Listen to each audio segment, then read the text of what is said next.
भारत विरुद्ध दक्षिण आफ्रिका यांच्यामध्ये कसोटी आणि एकदिवसीय मालिका संपल्यानंतर आता T20 मालिका या दोन संघांमध्ये खेळवली जाणार आहे। ही मालिका भारतामध्येच होणार आहे।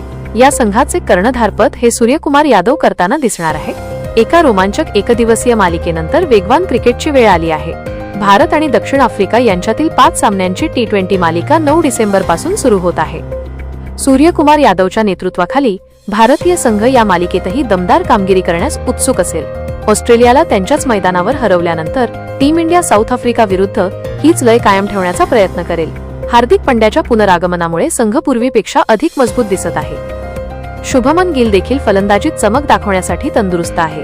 पहिल्या T20 आंतरराष्ट्रीय सामन्यात कर्णधार सूर्या कोणत्या 11 खेळाडूंना मैदानात उतरवू शकतो यावर एक नजर टाकूया।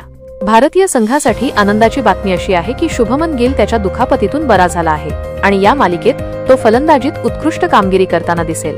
गिल अभिषेक शर्मासोबत डावाची सुरुवात करेल। कर्णधार सूर्यकुमार यादव स्वतः 3ऱ्या क्रमांकावर खेळू शकतो, तर तिलक वर्मा 4थ्या क्रमांकावर खेळू शकतो।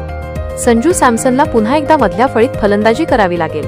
6व्या क्रमांकावर हार्दिक पंड्या त्याच्या स्फोटक फलंदाजीने सर्वांचे लक्ष वेधून घेऊ शकतो। भारतीय संघाला अक्षर पटेलकडून बॅट आणि बॉल दोन्हीमध्ये प्रभावी कामगिरीची अपेक्षा असेल। T20 मालिकेत जसप्रीत बुमराह त्याच्या जबरदस्त गोलंदाजीने फलंदाजांची परीक्षा पाहताना दिसेल। तथापि बुमराहच्या पुनरागमनानंतर अर्शदीप सिंगला बाहेर बसावे लागू शकते।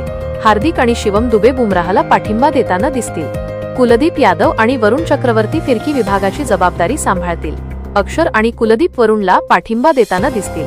टीम इंडियाचे संभाव्य प्लेइंग 11 शुभमन गिल, अभिषेक शर्मा, तिलक वर्मा, सूर्यकुमार यादव, संजू सॅमसन, हार्दिक पांड्या, शिवम दुबे, अक्षर पटेल, कुलदीप यादव, जसप्रीत बुमराह, वरुण चक्रवर्ती अशा प्रकारे असू शकते।